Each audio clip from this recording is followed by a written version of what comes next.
On nous dit qu'il est le plus riche d'Afrique. On nous dit qu'il a plusieurs usines en Afrique. On nous dit qu'il fait partie des milliardaires du monde. Qui est réellement ce monsieur? Quelle est l'histoire réelle de cette grande personnalité? Aujourd'hui, nous allons parler d'Aliko Dangote. Je sais que tu as une fois entendu parler de ce nom. Donc, tu as une fois entendu ce nom.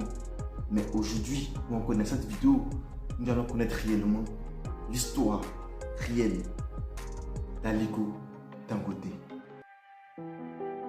Dans l'univers business africain, il y a un nom qui brille et qui est une source d'inspiration pour toute une génération d'entrepreneurs. Aliko Dangote, l'homme noir le plus riche du monde puisqu'il s'agit de lui, a un parcours qui est une véritable épopée et qui inspire à la fois admiration et fascination à travers le monde. Parti de modestes débuts, ce magnat nigérien est devenu un titan de l'industrie, dont l'influence s'étend au-delà des frontières de son pays natal, le Nigeria.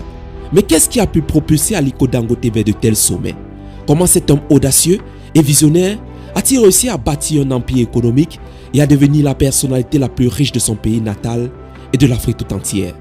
On commence généralement l'histoire d'un homme à sa naissance, mais pour comprendre le chemin parcouru par cet entrepreneur hors du commun, il faut plonger dans l'histoire fascinante de l'influente famille qui l'a élevé. Un récit fascinant d'ambition, de persévérance et de succès retentissant. Accrochez-vous, car nous allons vous amener dans un voyage captivant à travers l'histoire et la vie d'Aliko Dangote, un homme dont la détermination et la vision ont redéfini les limites du possible en Afrique et au-delà. Prenez place et let's go! Les racines de l'ascension d'Aliko Dangote se trouvent à 240 km au sud du Sahara, dans sa ville natale de Kano, la deuxième plus grande ville du Nigeria.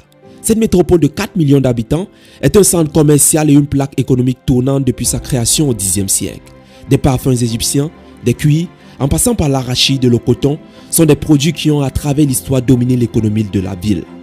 Lorsque les Britanniques sont arrivés à la fin des années 1800, Kano était alors le centre d'affaires le plus important d'Afrique de l'Ouest. L'enfance d'Aliko Dangote a commencé chez son grand-père maternel, le feu Sanusi Dantada.